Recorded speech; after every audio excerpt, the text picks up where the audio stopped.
আমরা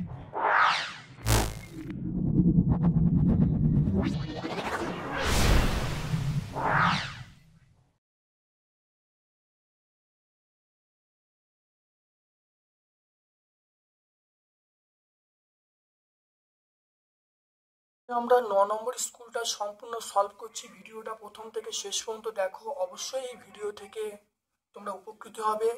এটা হলো প্রশ্ন প্রস্তুতি, মাধ্যমিক প্রশ্ন প্রস্তুতি 10ম শ্রেণীর 9 নম্বর সেটটা প্রকাশ করছি। খুব ভালো করে ভিডিওটা দেখো, অবশ্যই তোমরা উপকৃত হবে। দেখে নাও প্রথম বিভাগ কয়ের প্রথম প্রশ্ন, কোনটি বায়ুশক্তির উৎস নয়? বায়ুশক্তির উৎস আমরা যেটা বলবো সেটা অবশ্যই পারমাণবিক শক্তি হলো বায়ুশক্তির উৎস নয়। কাঠ হবে, গোবর গ্যাস হবে, কিন্তু পারমাণবিক শক্তি হবে না। এসটিপিতে কোনো গ্যাসের মোলার আয়তন কত? আমরা বলবো 22.4 লিটার। 200 গ্রাম CaCO3 দহন করলে কত গ্রাম CO2 পাওয়া যাবে? দেখে নাও এটা।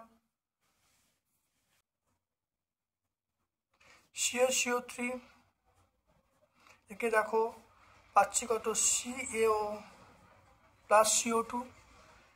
এটা দেখো আমরা 40, এটা 12, এটা 48, 3 গ্রাম, তাহলে এটা হলো 100 গ্রাম।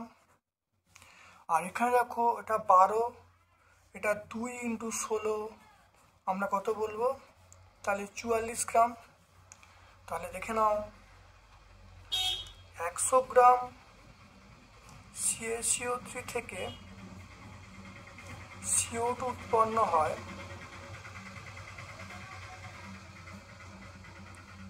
আমরা বলবো 44 গ্রাম।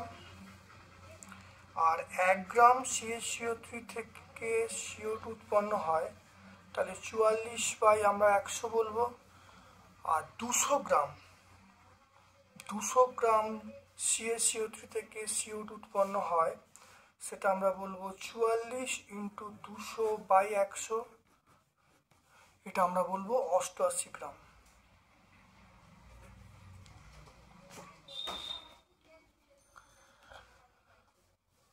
তারপর দেখো গ্যাসের ক্ষেত্রে আমরা আয়তন প্রসারণের কথা বলি। গাড়ির হেডলাইটে আমরা ব্যবহার করি, আমরা যেটা ব্যবহার করি, গাড়ির হেডলাইটে আমরা কিন্তু অবতল দর্পণ ব্যবহার করি। দেখে না, গাড়ির হেডলাইটে আমরা ব্যবহার করি কি বলতো? অবতল দর্পণ। দেখে না, হেডলাইট, টর্চ, সার্চ লাইট, আমরা কি ব্যবহার করব? অবতল দর্পণ ব্যবহার করব। প্রতিসরণের সময় আপাতন কোণ, প্রতিসরণ কোণের সাইন অনুপাত কত হবে? এটা ধ্রুবক হবে। এটা কি বলে? আমরা বলবো প্রতিসরাঙ্ক, বলবো ধ্রুবক হবে। কোনো পরিবাহীর দৈর্ঘ্য একই রেখে ব্যাস অর্ধেক করলে, ব্যাস যদি অর্ধেক করা হয় তাহলে আমরা রোধ কত গুণ পাবো? সেটা আমরা কত গুণ পাবো? অবশ্যই 4 গুণ পাবো। আমরা জানি R সমান ρL/A, তাহলে এটা বলবো ρL মানে আমরা R মানে আমরা বলবো A মানে πr², R' মানে ρL/ এটা অর্ধেক করছে, আর এর মান অর্ধেক মানে R/2 হবে। তাহলে এটা দেখো 2 × 4 উপর উঠে গেল, তাহলে 4 × ρL/πr², তাহলে এটা করলে কত হবে? 4 × R, তাহলে এটা আমরা পেয়ে যাব। তাহলে R' সমান আমরা পেয়ে যাব 4R। তাহলে কত গুণ হবে দেখতে পেলে? তাহলে দেখতে পেলে 4 গুণ হবে। তাহলে আমরা পেয়ে যাব 4 গুণ হবে। তারপরে কোষের EMF এর একক আমরা ভোল্ট বলবো। নিউক্লিয় সংযোজনের ফলে সৃষ্টি হয়, সেটা আমরা বলবো হাইড্রোজেন বোমা তৈরি হয়। সর্বোচ্চ আয়নন বিভবযুক্ত নিষ্ক্রিয় মৌল আমরা হিলিয়াম বলবো। নামটা কি? হিলিয়াম। খুব ভালো করে দেখে নাও। তারপরে দেখে নাও নিচের কোন যৌগটার মধ্যে অণুর অস্তিত্ব নেই? অর্থাৎ আমরা বলবো যে সকল যৌগগুলো তড়িৎযোজী তার মধ্যে অণুর অস্তিত্ব নেই। এখানে দেখো সোডিয়াম ক্লোরাইড হলো এটা হলো সোডিয়াম ক্লোরাইড হলো আমরা বলবো তড়িৎযোজী যৌগ, সেই জন্য এর মধ্যে অণুর কোনো অস্তিত্ব নেই। অ্যালুমিনিয়াম নিষ্কাশনে ব্যবহার করা হয় না। অ্যালুমিনিয়াম ব্যবহার করা হয়, গ্রাফাইট ব্যবহার করা হয়, ফ্লুসপার ব্যবহার করা হয়, কিন্তু প্ল্যাটিনাম ব্যবহার করা হয় না। অলিয়ামের সংকেত হলো H2H2O7। রেড হিমাটাইট সংকেত হলো Fe2O3। অ্যাসিটনের ইউপ্যাক নাম আমরা বলবো প্রোপানন। কি বলবো? আমরা বলবো প্রোপানন বলবো। তারপর দেখো জীবাশ্ম জীবাশ্ম জ্বালানির বিকল্প একটি জ্বালানির নাম। জীবাশ্মের বিকল্প জ্বালানি আমরা বলবো, সেটা হলো আমরা সৌরশক্তির সাহায্যের বলতে পারি, মানে সৌরশক্তির সাহায্য নিয়ে। কিন্তু এখানে বলা আছে উৎস যদি বলতো তাহলে আমরা সৌরশক্তি বলতাম। তাহলে আমরা বলতে পারি সূর্যের সাহায্যে যে সোলার হিটার, সোলার কুকার এগুলো তৈরি করা হয়, এটা আমরা বলতে পারি। বা আমরা বলতে পারি বায়োগ্যাস, সবচেয়ে ভালো তোমরা বলতে পারো বায়োগ্যাস, তোমরা বলতে পারো বায়োগ্যাস। সিএফসির অপর নাম আমরা কি বলো, ফ্রেয়ন। তোমরা ইংলিশে আমি লিখেছি FREON, ফ্রেয়ন। ওজোন স্তর কোথায় অবস্থান করে, আমি তোমাদের বইয়ের পেজটা দেখাচ্ছি, দেখে নাও ওজোন স্তর কোথায় অবস্থান করছে। দেখো ভূপৃষ্ঠের সাপেক্ষে 15 থেকে 35 কিমি পর্যন্ত, ভূপৃষ্ঠের সাপেক্ষে 15 থেকে 35 কিমি পর্যন্ত বিস্তৃত স্ট্র্যাটোস্ফিয়ার অঞ্চলের মধ্যে ওজোন স্তর মানে ওজোন গ্যাস থাকে। তাহলে বোঝা গেল, তাহলে এটা আমরা পেয়ে গেলাম। তারপর দেখে নাও চাপের এসে আমরা কি বলবো, নিউটন বা মিটার স্কয়ার বলবো বা পাস্কেল বলবো। চার্লসের সূত্রে ধ্রুবক হলো গ্যাসের চাপ এবং গ্যাসের ভর। লোহা নিকেল ইনভারের মধ্যে সবচেয়ে দৈর্ঘ্য প্রসারণ গুণাঙ্ক কোনটার কম, সেটা হলো আমরা ইনভার বলবো। ইনভার প্রসারে কম হয় না বললেই চলে। তারপর দেখো দৈর্ঘ্য প্রসারণ গুণাঙ্ক একক সিজিএসে যদি বলি ডিগ্রি সেন্টিগ্রেড ইনভার্স, আর যদি এসআই বলি কেলভিন ইনভার্স। উত্তল দর্পণের বক্রতা কেন্দ্র কোন দিকে থাকে, একটু ছবিটা রাখো। এইটা হলো উত্তল দর্পণ, তার দেখো বক্রতা কেন্দ্র এইটা। তাহলে কি হলো, এটা পারদ দেওয়া আছে, তাহলে আমরা বলবো চকচকে মানে প্রতিফলকের উল্টো দিকে বলতে পারি, বা আমরা বলতে পারি যেদিকে পারদ আছে সেদিকে। তা যে কোনো একটা ভাষা আমরা বলতে পারি, এই দিকটা পারদ আছে, তাহলে বলবো যে প্রান্তে পারদ আছে সেই দিকে বক্রতা কেন্দ্র অবস্থান করছে।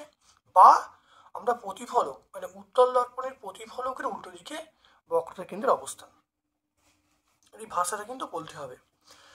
তারপর চলে এসো স্নেলের সূত্রে গাণিতিক রূপ, এটা আমরা বলবো মিউ সমান sine A by sine R, এটা এরকম। তাহলে মিউ সমান sine i by sine R, mu মানে মাধ্যমের প্রতিসরাঙ্ক, আই মানে আপাতন কোণ, আই মানে আমরা বলবো আপাতন কোণ, আর মানে হলো প্রতিসরণ কোণ। তাহলে মিউ সমান সাইন আই বাই সাইন আর। তারপর দেখানো দুটি রোধ 2 এবং 4 সমান্তর সমবায়ে তুল্য রোধের সমীকরণ কিংবা তুল্য রোধের মান কত হবে। আমরা জানি আরপি সমান দুটো রোধের যোগফল বাই আমরা জানি আরপি সমান দুটো রোধের গুণফল বাই যোগফল। এখানে রোধ কত বলা আছে, 2 আর 6, দেখো দুটো রোধের গুণফল করা আছে, নিচে যোগফল করা আছে, করে দেখো এখানে 1.33 চলে আসছে। 1 ভোল্ট কাকে বলে, এটা পেজ নাম্বার 62 আমরা পাবো।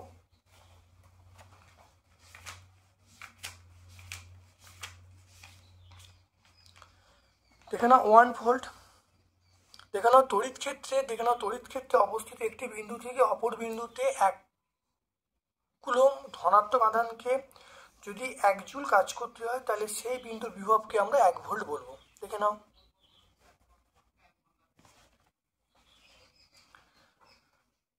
আচ্ছা, নিউক্লিয়াসের মধ্যে প্রোটন এবং নিউট্রন যে শক্তিতে আবদ্ধ থাকে সেই শক্তির নাম হলো বন্ধন শক্তি। গামা রশ্মির যে গতিশক্তির মান, মনে রাখবে গতিশক্তির মানটা ভেরিয়েবল। কেন, কারণ গামা রশ্মির যে তরঙ্গদৈর্ঘ্যটা সেটা কিন্তু একটা নির্দিষ্ট রেঞ্জ আছে, একটা নির্দিষ্ট বিস্তার আছে। তাহলে সেই জন্যে আমরা বলবো 0.04 থেকে 8 মেগা ইলেকট্রন ভোল্ট, এটা আমরা বলবো। কেন, দেখো কারণটা তোমরা দেখে নাও। গামা রশ্মির তরঙ্গদৈর্ঘ্য 0.1 অ্যাংস্ট্রমের কম, তাহলে নির্দিষ্ট কোনো তরঙ্গদৈর্ঘ্য নেই। নির্দিষ্ট যখন মানে একটা নির্দিষ্ট রেঞ্জ আছে, তাহলে আমরা মানে এত থেকে এত এরকম বলতে পারি। যদি এখানে বলতো সর্বোচ্চ কত, তাহলে আমরা বলবো 8 MeV বলবো। যদি সর্বনিম্ন বলে তাহলে 0.04 বলবো। এই কথাটা মনে রাখবে, যেহেতু এখানে মান চেয়েছে তাহলে আমাদের একটা রেঞ্জ লিখতে হবে, এত থেকে এত। একক হবে MeV মানে মেগা ইলেকট্রন ভোল্ট। তারপর চলে আসে সন্ধিগত মৌল আমরা বলবো অবশ্যই নিকেল বলবো। থার্মিট পদ্ধতিতে Fe2O3 বিজারিত করে, এটা আমরা বলবো অ্যালুমিনিয়াম বলবো। তারপরে ধাতু সংকরে কাঁসাতে থাকে টিন বা এসএন, এর সংকেত হলো আমরা বলবো এসএন। তারপর দেখো এই একটা মৌলের নাম, সেটা আমরা বলবো প্লুটোনিয়াম। অর্থাৎ দেখো 4 নম্বর প্রশ্ন উত্তর আমরা বলবো প্লুটোনিয়াম আমরা বলবো। পর্যায় সারণীতে ক্ষারীয় মৃত্তিকা ধাতুর অবস্থান আমরা বলবো গ্রুপ 2 বা 2 নম্বর শ্রেণীতে অবস্থান করছে। মৌলগুলি একটি ধর্ম উল্লেখ করে, পর্যায় ধর্ম নয়, সেটা মৌলের বর্ণ, মৌলের বর্ণ বলবো, তেজস্ক্রিয় ধর্ম বলবো, এগুলো। 13 পরমাণু ক্রমাঙ্ক বিশিষ্ট মৌলের অবস্থান, দেখে নাও 13। এটা দেখো অ্যালুমিনিয়াম, 13 মানে আমরা কি বলবো অ্যালুমিনিয়াম, 13 নম্বর শ্রেণী আর 3 নম্বর পর্যায়। দেখো 3 নম্বর পর্যায় এবং 13 নম্বর শ্রেণীতে অবস্থান করছে। তারপরে দেখে নাও, এটা মুখে বলে দিলাম, তোমরা এটা লিখে নেবে। তারপর দেখো সমযোজী বন্ধন দেখা যায় কোন মৌলের ক্ষেত্রে। এটা যদি বলতো কোন পদার্থের ক্ষেত্রে, তাহলে কঠিন তরল গ্যাস লিখলে উত্তর হতো, কিন্তু এটাকে আরো স্পেসিফাই করে বললে, দেখো বলছি, দেখে নাও, সাধারণত দুটো অধাতু যার যোজ্যতা কক্ষে 4 থেকে 7টা ইলেকট্রন বর্তমান রাসায়নিক বিক্রিয়ার সমযোজী যৌগ বা অণু তৈরি করতে পারে। তাহলে এই কথাটা আরো অ্যাপ্রোপ্রিয়েট হবে। তাহলে দুটো অধাতু যার যোজ্যতা কক্ষে 4টে বা 7 ইলেকট্রন থাকতে পারবে এবং রাসায়নিকভাবে তারা কি তৈরি করবে, সমযোজী যৌগ বা অণু তৈরি করতে পারবে। তারপর দেখে নাও, ব্যাটারির ধনাত্মক মেরুর সঙ্গে কোন তড়িৎটা যুক্ত, আমরা অ্যানোড বলবো। কোন অধাতু তড়িৎ পরিবহন করে, এটার উত্তর হবে গ্রাফাইট। তারপর দেখো 2.16 হাইড্রোজেন সালফাইড অপর নাম আমরা বলবো sour gas, SOUR, sour gas মানে গন্ধ গ্যাস, এটা হয়। আরেকটা নাম আছে, সেটা হলো ক্ষয়কারী গ্যাস। তাহলে হাইড্রোজেন সালফাইড অপর নাম হলো ক্ষয়কারী গ্যাস। এবার কেন, তার কারণটা দেখো আমরা টেক্সট বইয়ে 119 পেজে পাবো। দেখে নাও, দীর্ঘ সময় ধরে এই গ্যাস নিঃশ্বাসে গ্রহণ করলে মৃত্যু ঘটতে পারে, তাই H2S কে আমরা ক্ষয়কারী গ্যাস বলবো। দেখতে পাচ্ছ, এটা আমরা ভট্টাচার্য ব্রাদার্স যে বই আছে, অ্যাসিটিলিনের ইউপ্যাক নাম আমরা কি বলবো, সেটা আমরা বলবো ইথাইন বলবো, ইথাইন। তরল হাইড্রোকার্বন, সবচেয়ে ভালো উত্তর হবে crude oil, CRUD, crude oil. Rectified speed কাকে বলে একটু দেখে নাও। 95.6% ইথানল এবং 4.4% জলের মিশ্রণকে আমরা কি বলবো, রেক্টিফাইড স্পিড বলবো। চলে এসো তারপরে বিভাগ গ, জ্বালানি তাপন মূল্য বলতে কি বোঝে, একক কি, এটা পেজ নাম্বার 6 আছে, অনেকবার হয়েছে, তবু একবার দেখে নাও।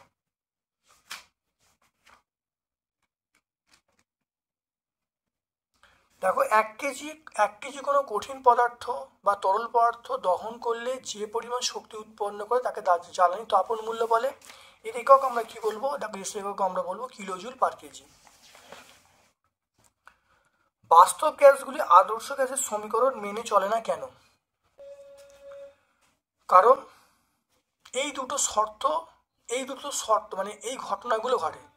তাহলে আদর্শ গ্যাস থেকে বাস্তব গ্যাসের বিচ্যুতির কারণ, এই দুটো কারণ তোমরা বলে দেবে, পেজ নাম্বার 19-এ তোমরা পেয়ে যাবে, দুয়ারি গাঙ্গুলি মাইতি, পেজ নাম্বার 19-এ তোমরা পেয়ে যাবে, ভালো করে দেখে নেবে, দেখো অনেকবার হয়েছে।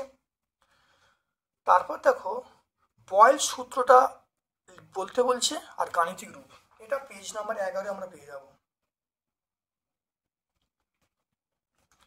দেখো উষ্ণতা স্থির রেখে নির্দিষ্ট ভরে কোনো গ্যাসের আয়তন ও চাপের সঙ্গে ব্যস্ত অনুপাতে পরিবর্তিত হয়। তাহলে দেখে নাও ভি প্রপোর্শন 1/p, উষ্ণতা যখন স্থির তাহলে ভি ইকুয়াল টু K1/p, তাহলে PV ইকুয়াল টু কনস্ট্যান্ট। তাহলে এটা সূত্র আর এটা তার ব্যাখ্যা পেয়ে গেলাম। লাল ফুলকে লাল কাঁচের মধ্যে থেকে লালি রাখবো, কারণ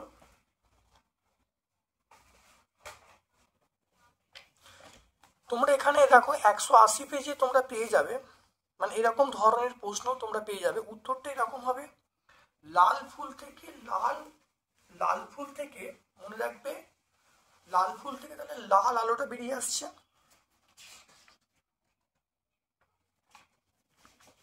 তাহলে লাল ফুলকে যখন লাল কাঁচের মধ্যে দেখবো, তাহলে লাল কাঁচের বৈশিষ্ট্য হলো লাল রংটাকে শুধুমাত্র পাস করতে দেবে, বাকিগুলো কিন্তু আটকে দেবে। তাহলে রংটা লাল আসছে, তাহলে লাল কাঁচের মধ্যে লাল দেখবো। তাহলে লাল কাঁচের ধর্ম হলো যে সে লাল ধর্মটাকে বা লাল রংটাকে পাস করতে দেবে। তাহলে লাল ফুল থেকে লাল রং আসছে, তাহলে লালটাকে পাস করতে দিচ্ছে মানে আমরা লাল দেখবো। কিন্তু অন্যান্য ধরো লাল লাল ফুলকে যদি নীল কাঁচের মধ্যে দেখা হতো, তাহলে সে কিন্তু লাল ফুল, সে নীলকে পাস করতে দেবে, কিন্তু নীল আসছে না, তাহলে সেই জন্য আমরা দেখবো কালো দেখবো। তাহলে আমার এই প্রশ্নের উত্তর তোমরা মনে রাখবে, সেটা কিন্তু উত্তর লাল হবে, কারণ যেটা বললাম ওটা মনে রাখবে বা ওটা লিখে দেবে।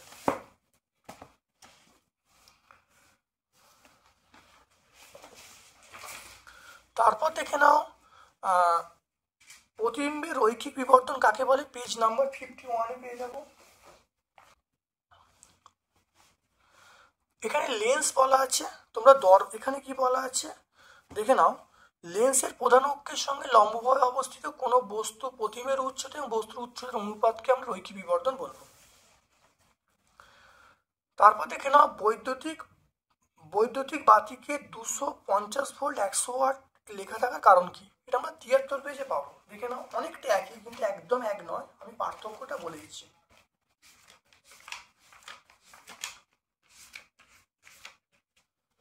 দেখে নাও এটা আমরা 220 ভোল্ট আছে, 100 ওয়াট আছে, তাহলে আমরা একইভাবে বলবো।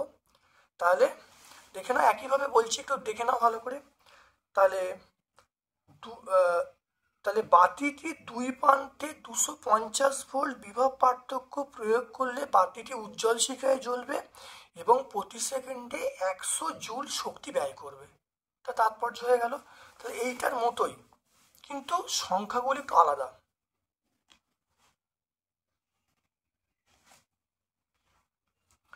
তারপরে দেখে নাও H2 এর লুইস ডট দেখাতে বলছে, এটা আমরা 108 পেজে পাবো।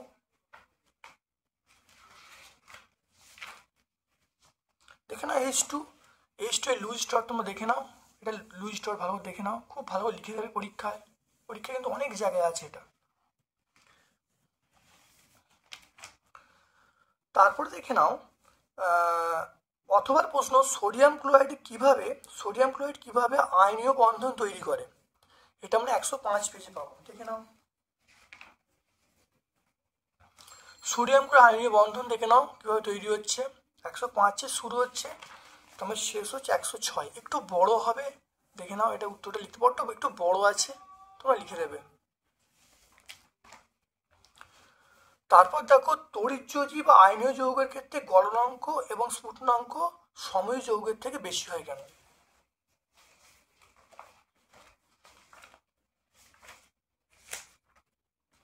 দেখে নাও আয়নীয় যৌগগুলো গলনাঙ্ক স্ফুটনাঙ্ক বেশি হয় কেন, কারণ আয়নীয় যৌগের ক্ষেত্রে কিলাসের যে আয়নগুলো আছে তাদের মধ্যে তীব্র কুলম্বীয় আকর্ষণ বলের দ্বারা আবদ্ধ থাকে, ফলে তাদেরকে বিচ্ছিন্ন করতে প্রচুর পরিমাণে তাপশক্তি প্রয়োজন হয়। এই কারণে আয়নীয় যৌগের গলনাঙ্ক এবং স্ফুটনাঙ্ক বেশি হয়। তাহলে 320 পেজে পেয়ে যাবো আমরা, এটা আমরা 6 320-তে আমরা পাবো। রূপোর তৈরি দেখে নাও, রূপোর তৈরি গহনা কিছুদিন ব্যবহারের পর কালো হয়ে যায় কেন। দেখে নাও রূপোর তৈরি জিনিস বা রূপোর তৈরি গহনা কালো হয়ে যায় কেন, কারণ বায়ুতে সামান্য H2S মিশে থাকে, ধীরে ধীরে রূপোর সঙ্গে বিক্রিয়া করে কালো বর্ণের সিলভার সালফাইড উৎপন্ন করে, তাই রূপোর জিনিস কালো হয়ে যায়। যেমন 2Ag + H2S = Ag2S + H2, এটাই বর্ণ হলো কালো। এটা 388 পেজে পাবো। তারপর দেখো সব আকরিক খনিজ, কিন্তু সব খনিজ আকরিক নয়, এটা আমরা টেক্সট বই পাবো। দেখে নাও টেক্সট বই 131 দেখো পরিষ্কার পেয়ে যাবো। দেখে নাও টেক্সট বই 100, দেখে নাও ভালো করে, টেক্সট বই 131 আমরা পেয়ে যাবো। টেক্সট বই 131 আমরা পেয়ে যাব। তারপর দেখো কার্বন বিজারণ পদ্ধতি কি, এই পদ্ধতি নিষ্কাশিত করা যায় ধাতুর নাম। এখানে কার্বন বিজারণ পদ্ধতি এখানে দেখতে পাচ্ছ, নিষ্কাশিত ধাতুর নাম সেটা হলো জিঙ্ক। তাহলে কার্বন বিজারণ পদ্ধতি দেখতে পাচ্ছ এটা আছে, এটা নিষ্কাশিত করা যায় একটা ধাতুর নাম, সেটা আমরা জিঙ্ক বলবো। তারপরে দেখে নাও 3.9, অ্যাসিডলিন তৈরি করতে কি কি যৌগ প্রয়োজন বা কি কি পদার্থ প্রয়োজন বিক্রিয়া লিখতে বলছে, এটা 142 পেজে পাবো। অ্যাসিডলিন দেখে নাও অ্যাসিটিলিন দেখে নাও CaO+3 200 থেকে 2500 থেকে 3000 সেন্টি তাপমাত্রায় উত্তপ্ত করলে কি উৎপন্ন হবে? দেখো CaC2+CO, তারপরে দেখো জলের সঙ্গে বিক্রিয়া করলে এটা অ্যাসিটিলিন পাওয়া যাবে। তাহলে আমরা এইটা লিখবো। দেখো তড়িৎ চুল্লিতে 2500 থেকে 3000 সেন্টি তাপমাত্রায় কোক এবং পোড়াচুনের মিশ্রণকে উত্তপ্ত করলে ক্যালসিয়াম কার্বাইড উৎপন্ন হয়, তারপরে ক্যালসিয়াম কার্বাইড জলের সঙ্গে বিক্রিয়া অ্যাসিড উৎপন্ন করা হয়। দেখে নাও, এটা আমরা ভট্টাচার্য ব্রাদার্সের বই 142 পেজে পাবো। যেখানে 142 পেজ দেখতে পাচ্ছ। তারপর দেখে নাও, ইথিলিন একটি অসম্পৃক্ত যৌগ, কিভাবে প্রমাণ করবে?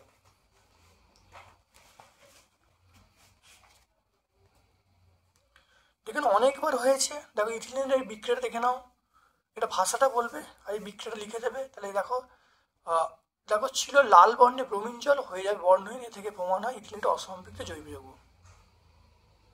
তারপর দেখে নাও আদর্শ গ্যাসের, দেখে নাও আদর্শ গ্যাসের সমীকরণ প্রতিষ্ঠা করতে বলছে।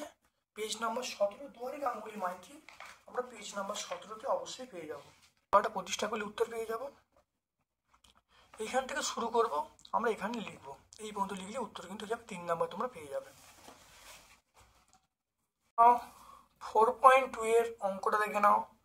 কত গ্রাম CaCO3 সঙ্গে অতিরিক্ত লঘু HCl বিক্রিয়া করে 66 গ্রাম CO2 উৎপন্ন করবে? খুব ভালো করে দেখে নাও। CaCl2 প্লাস HCl, এটা বিক্রিয়া করলে CaCl2 plus CO2 plus H2O। দেখো এটা উৎপন্ন হলো, দেখে নাও। তাহলে CaCl3 মানে 40 প্লাস 12 প্লাস 3 × 16, এটা হলো 100 গ্রাম। CO2 দেখো এখানে কত দেখে নাও, এটা 12, এটা 2 × 16,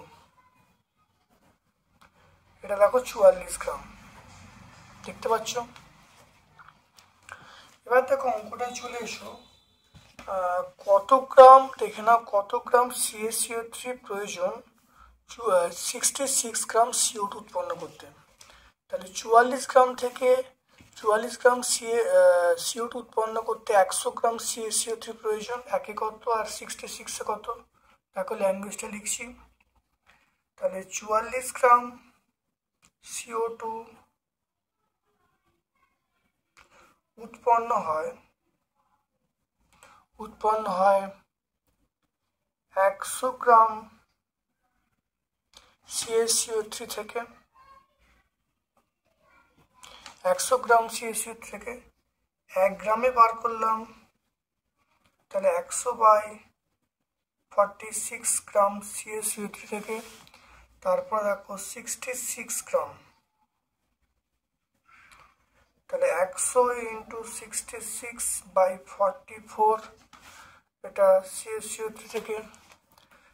22 দিয়ে কাটতে থাকো, 22 3, 22 দিয়ে কাটতে থাকো, 22 2, তাহলে 22 দিয়ে কাটছি, 22 3, এটা 22 দিয়ে কাটা হলো, 22 3, এটা 22 দিয়ে কাটলে 22 2, এটা কাটলে কত হবে 50, এটা গুণ করলে কত হবে 150 গ্রাম। এটা 150 গ্রাম CaCO3 থেকে। তাহলে কত উত্তর হবে? 150 গ্রাম পেয়ে গেলাম। তাহলে 44 গ্রাম CO2 উৎপন্ন 100 গ্রাম CaCO3 থেকে, একে কত 66 কত করলে দেখো কত পেয়ে গেলাম 150 গ্রাম CaCO3 থেকে। দেখো অথবার প্রশ্ন একটা দেখে নাও, অথবা একটা অঙ্ক দেখে নাও। 9 গ্রাম জলে অণুর সংখ্যা N, 44 গ্রাম CO2 উৎপন্ন করতে অণুর সংখ্যা কত হবে?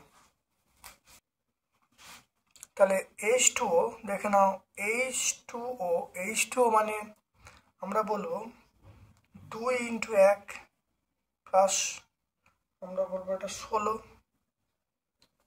গ্রাম। তাহলে এটা কত হবে? এটা আমরা বলবো 18 গ্রাম বলবো, 18 গ্রাম বলবো। তাহলে জলের আণবিক ভর কত? 18। তাহলে এবার দেখো CO2 CO2 মানে কত 12, এটা 2 × 16, এটা করলে কত হবে আমরা বলবো এটা 44 গ্রাম। এবার দেখো 9 গ্রাম জলে উপস্থিত অণুর সংখ্যা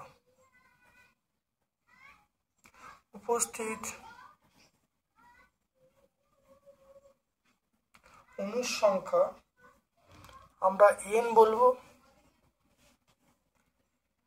আচ্ছা 1 গ্রাম জলে উপস্থিত অণুর সংখ্যা কত বলবো আমরা n/9 বলবো। আর এখানে 18 গ্রাম জলে বলা আছে, 18 গ্রাম জলে উপস্থিত অণুর সংখ্যা আমরা বলবো n/9 × 18, এটা বলবো। তাহলে কাটাকুটি করলে কত হবে, কাটাকুটিটা 2 পেয়ে গেলাম, তাই 2n পেয়ে গেলাম, তাহলে 2n। তাহলে আমরা বলবো অতএব 44 গ্রাম CO2 তে উপস্থিত অণুর সংখ্যা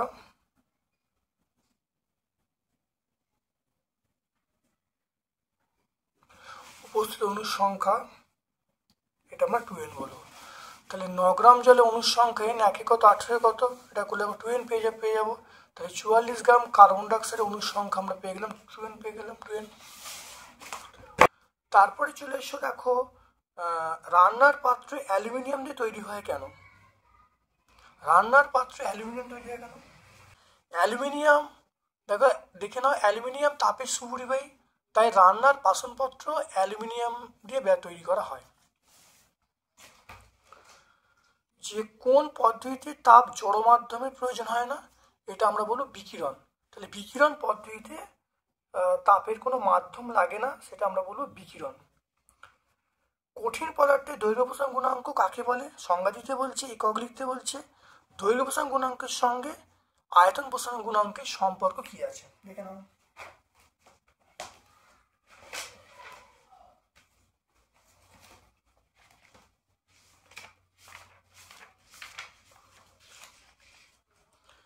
দেখো দৈর্ঘ্য প্রসারণ গুণাঙ্কের সংজ্ঞাটা তোমরা পেয়ে যাবে, এখানে পেয়ে যাবে।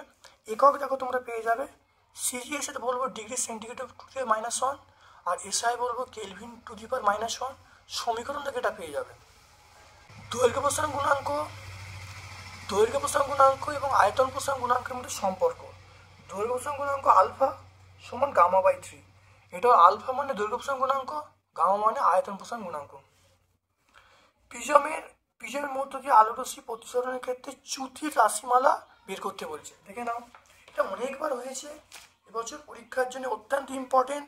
পেজ নাম্বার 45 নম্বর পেয়ে যাবে, বহুবার আমি প্রত্যেকটা পেজে এটা আছে। এবছর পরীক্ষার জন্য অত্যন্ত ইম্পর্টেন্ট প্রশ্ন কিন্তু এইটা, পেজ নাম্বার 45। তোমরা দুয়ারি গাঙ্গুলি মাইতি এই বইটা পাবে।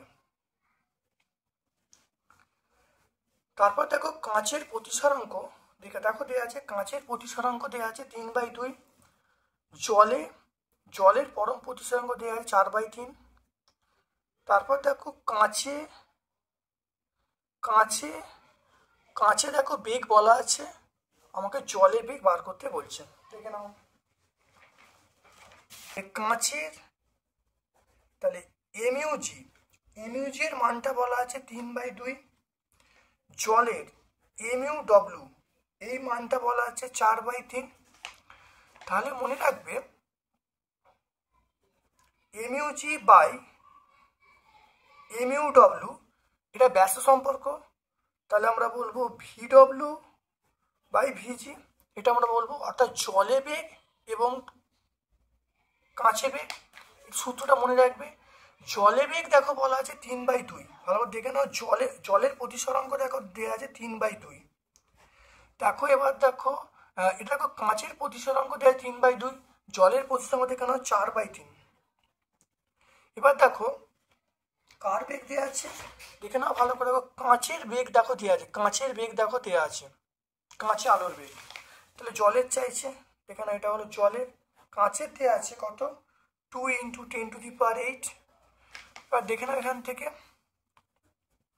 এটা হচ্ছে 9, তাহলে 9/8 ইন্টু VW বাই 2 × 10⁸। তাহলে এখান থেকে আমরা পেয়ে যাব VW সমান 9/8 ইন্টু 2 × 10⁸। এটাকে কাটাকাটি করলে কত হবে, 4 হবে। এটা কত হবে মনে রাখবে 2.25 ইন্টু 10⁸। তাহলে দেখে নাও জলে আলোর বেগ, অতএব জলে আলোর বেগ আমি পেয়ে গেলাম 2 × 2.25 ইন্টু 10⁸ মিটার পার সেকেন্ড। দেখে নাও 2.25, তাহলে এটা জলে আলোর বেগ 2.25 ইন্টু 10⁸ মিটার পার সেকেন্ড।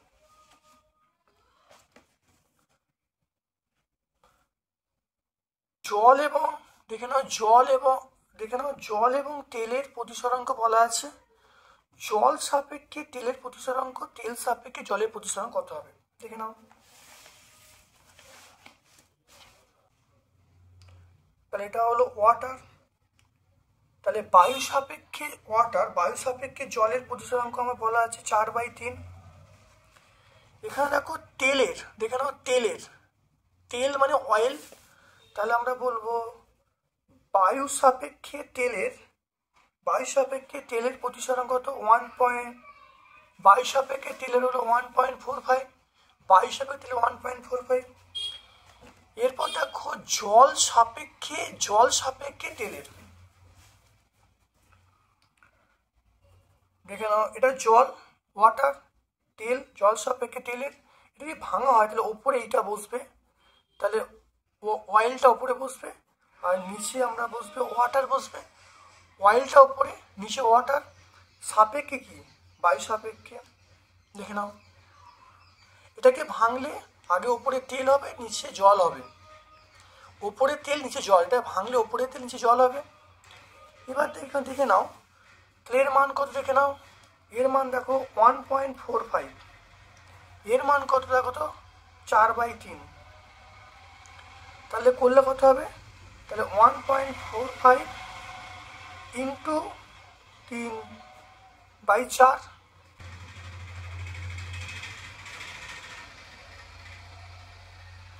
পাঁচ দিয়ে কাটলে কত হবে, 5 দিয়ে এটা 29 হবে, এটা 5 দিয়ে কাটলে এটা 20 হবে, 87/80।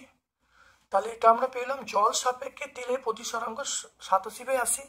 এবার হলো তেল সাপেক্ষে জল, তাহলে তেল সাপেক্ষে জল যদি হয় তাহলে উল্টে যাবে, তাহলে 80/87। তাহলে এটা আমরা পেলাম দেখো জল সাপেক্ষে তেল 87/80।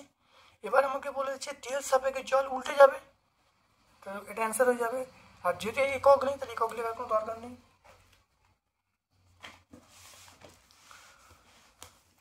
তারপর দেখে নাও তড়িৎ প্রবাহের তাপীয় ফল সংক্রান্ত জুলের সূত্রগুলো লিখতে বলছে। 71 পেজে আমরা পেয়ে যাবো, পেজ নাম্বার 71-এ ভালো করে দেখে নাও, 71 পেজে পেয়ে যাবো, পেজ নাম্বার 71-এ আমরা পেয়ে যাব। তড়িৎচালক বল বিভব প্রভেদের পার্থক্য লিখতে বলছে, দেখে নাও যেগুলো 3টে পার্থক্য এখানে বলে দেবে, খুব ভালো দেখে নাও। এটা ভট্টাচার্য ব্রাদার্সের যে বইটা তার 59 পেজে আছে, 59 পেজে আমরা পাবো এটা। একই উপাদানের সমান দৈর্ঘ্য বিশিষ্ট দুটি তার আছে, একটি তারের ব্যাসার্ধ অন্যটা দ্বিগুণ, তাহলে তার দুটি রোধের অনুপাত নির্ণয় করতে বলছে। R সমান রো L/A, এটা আমরা জানি। আর রো L/ তারের ক্ষেত্রে আমরা বলবো πr² বলবো, এটা r² πr² বলবো, তারের ক্ষেত্রে হলো πr²। এবারে প্রথম ক্ষেত্রে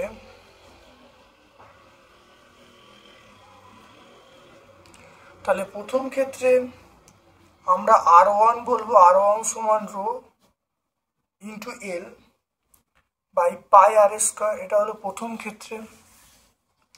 দ্বিতীয় ক্ষেত্রে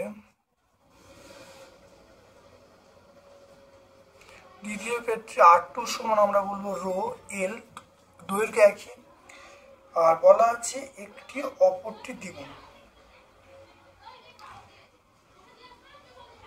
তাহলে দেখে নাও,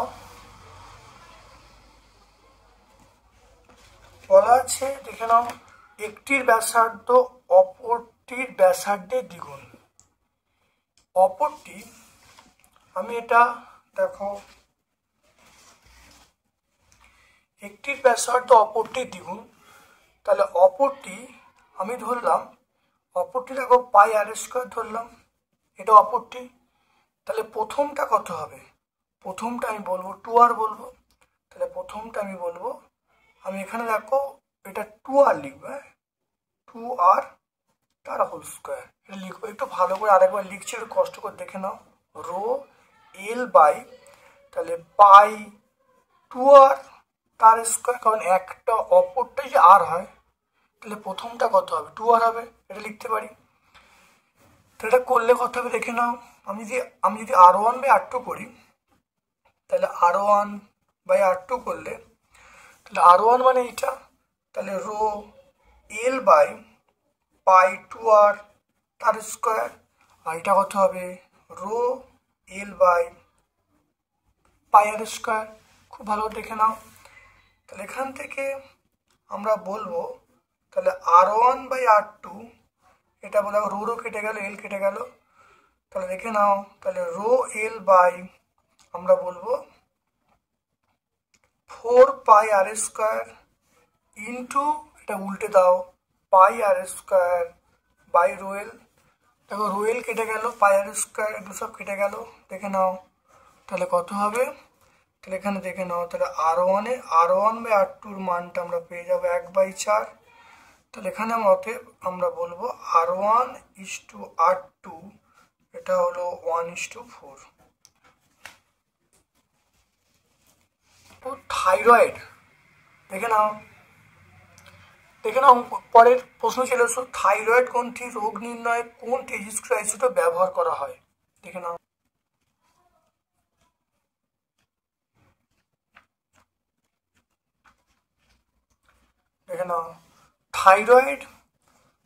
থাইরয়েড চিকিৎসার জন্য আমরা দেখো আয়োডিনের আইসোটোপ ব্যবহার করি। দেখো 131 আয়োডিন আমরা ব্যবহার করি, 131 আমরা ব্যবহার করি। তাহলে এটা আমরা বলবো আয়োডিন 131। ভর ত্রুটি এবং বন্ধন শক্তি কিভাবে গণনা করা দেখে নাও। ধরি একটা পরমাণুর পরমাণু ক্রমাঙ্ক Z, ভর সংখ্যা A, প্রোটন এবং নিউটনের ভর বলা আছে MP এবং MN। তাহলে এখানে দেখো ভর ত্রুটি তাহলে কত হবে? ভর ত্রুটি আমরা বলবো ZMP plus A minus ZMN minus M। এমটা মানে হলো পরমাণুর যে প্রকৃত ভরটা। এবারে বন্ধন শক্তি বার করার নিয়ম, ভর ত্রুটি যা বেরিয়েছে তার সঙ্গে C স্কোয়ার গুণ করে দেবো, গুণ করে দিলে আমরা অ্যান্সার পেয়ে যাবো। তাহলে 91 পেজ আমরা পেয়ে যাবো। এটা কোথায় পাবো? এটা পেজ নাম্বার 91। তারপর দেখো মেন্ডেলিভের পর্যায় সারণী দুটি ত্রুটি লিখতে বলছে, দেখে নাও। এক নম্বর দেখে নাও, অপেক্ষাকৃত কম পারমাণবিক ভর বিশিষ্ট মৌলকে তুলনামূলকভাবে বেশি পারমাণবিক ভর বিশিষ্ট মৌলের পরে স্থান দেওয়া হয়েছে, যেমন আর্গন, তারপর পটাশিয়াম, কোবাল্ট, নিকেল এগুলোকে। আর নাম্বার 2 হলো আইসোটোপগুলি পারমাণবিক ভর ভিন্ন হলেও তাদের একই স্থানে বসানো হয়েছে। 3 নম্বর পয়েন্ট হলো আইসোবারগুলি পারমাণবিক ভর একই হলেও পৃথক স্থানে বসানো হয়েছে। দেখে নাও, 3টে পয়েন্ট আমরা বলে দিলাম। এটা পেজ নাম্বার 98 আমরা পাবো। কত? 98 আমরা পাবো। তারপর চলে এসো পর্যায় সারণীর বিরল মৃত্তিকা মৌলগুলিকে কোন শ্রেণীতে বসানো হয়েছে। বিরল মৃত্তিকা মৌল, এটা আমরা দেখতে পাবো, দেখো ল্যান্থানাইট সারি।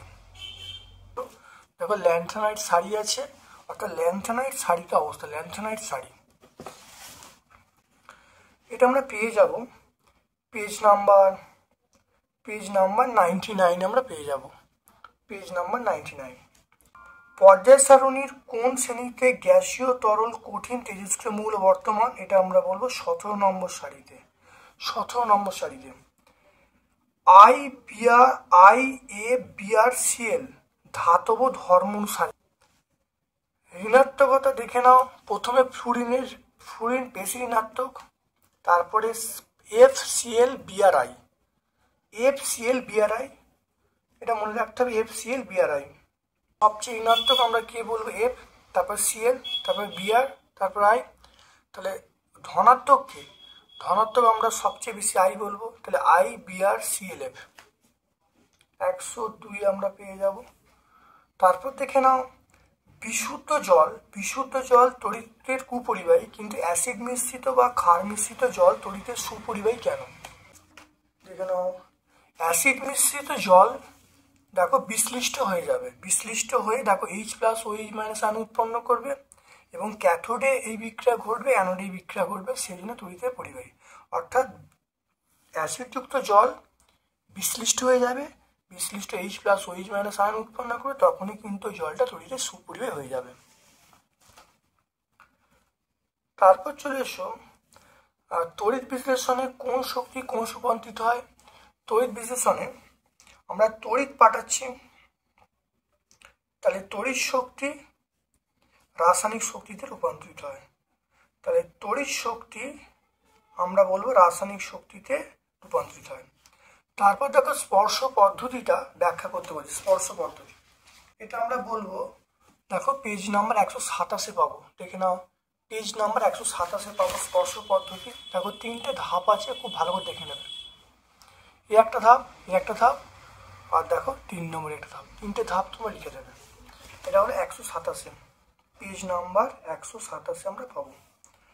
তারপর দেখো গঠন সংখ্যা লিখতে বলছি। গঠন সংখ্যা 3-মিথাইল বিউটেন 2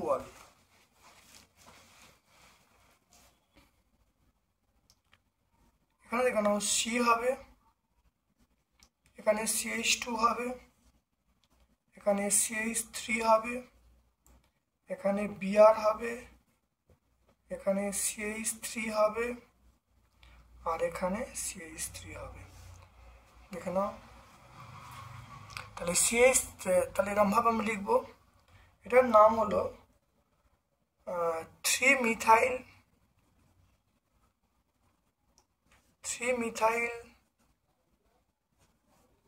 বিউটেন 3-মিথাইল বিউটেন 2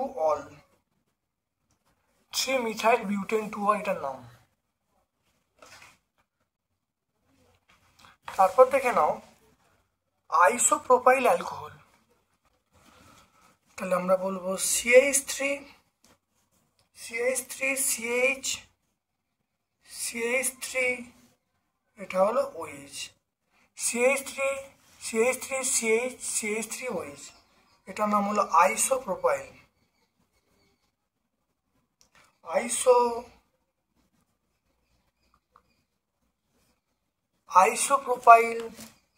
অ্যালকোহল।